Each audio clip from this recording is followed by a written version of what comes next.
वो शादीशुदा थी, फिर भी उसे दूसरा शख्स भाने लगा था। उसे उससे लव हुआ।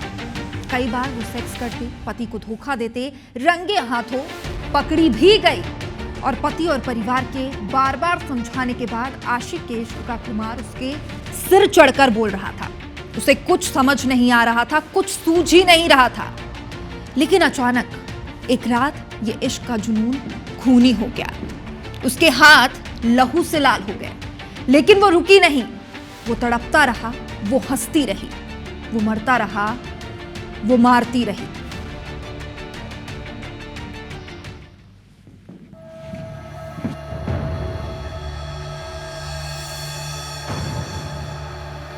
मेरठ की मुस्कान से शुरू हुआ पतियों के कत्ल का यह दौर अब थमने का नाम नहीं ले रहा है।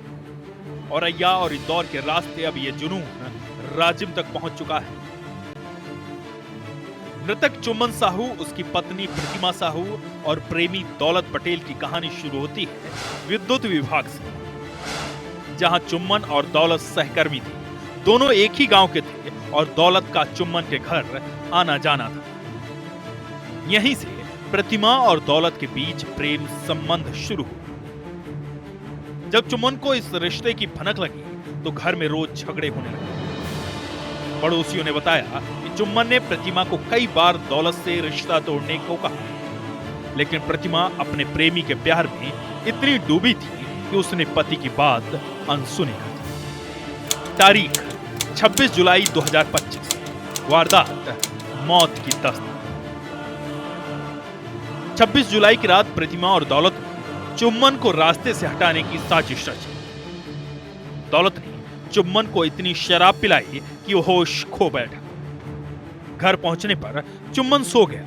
इसके बाद दौलत ने प्रतिमा के साथ मिलकर चुम्मन के मुंह पर तकिया दबाकर उसकी हत्या कर। प्रतिमा ने अपने पति के पैर दबाए रखे ताकि वो हिल ना सके। अगले दिन प्रतिमा ने गांव में ये खबर फैला दी कि चुम्मन की मौत ज्यादा शराब पीने से हुई। उसका अंतिम संस्कार भी कर दिया गया, लेकिन कहानी यहीं खत्म नहीं हुई। चुम्मन के पिता को अपनी बहू की गतिविधियों पर शक हुआ। पड़ोसियों से प्रेम प्रसंग की बात सुनकर उन्होंने पांडुका थाने में शिकायत दर्ज की। पुलिस ने जांच शुरू की और प्रतिमा ने अपना गुनाह कबूल कर लिया। उसने बताया कि हत्या में दौलत ने उसका पूरा साथ दिया।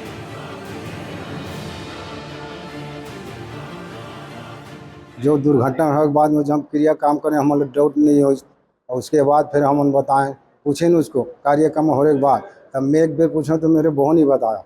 उसके बाद मेरा ना गजेन मेरे साहू के लड़का के साथ पूछताछ किया, तब फिर मैं थाना आया। ये बूता ऐसे है, उसको हम लोग तकिया में चप्पा के मरवाए हों।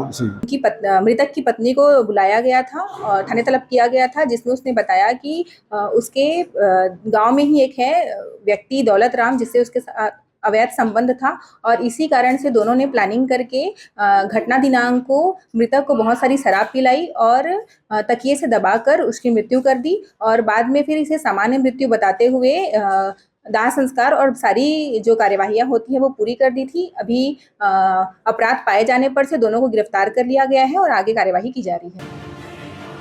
पांडुका पुलिस ने दोनों आरोपियों प्रतिमा साहू और दौलत पटेल को गिरफ्तार कर जेल भेज दिया है।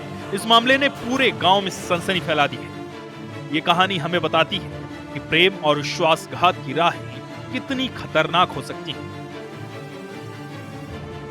इस हत्याकांड ने न सिर्फ एक परिवार को तोड़ा, बल्कि समाज में कई सवाल भी खड़े किए हैं।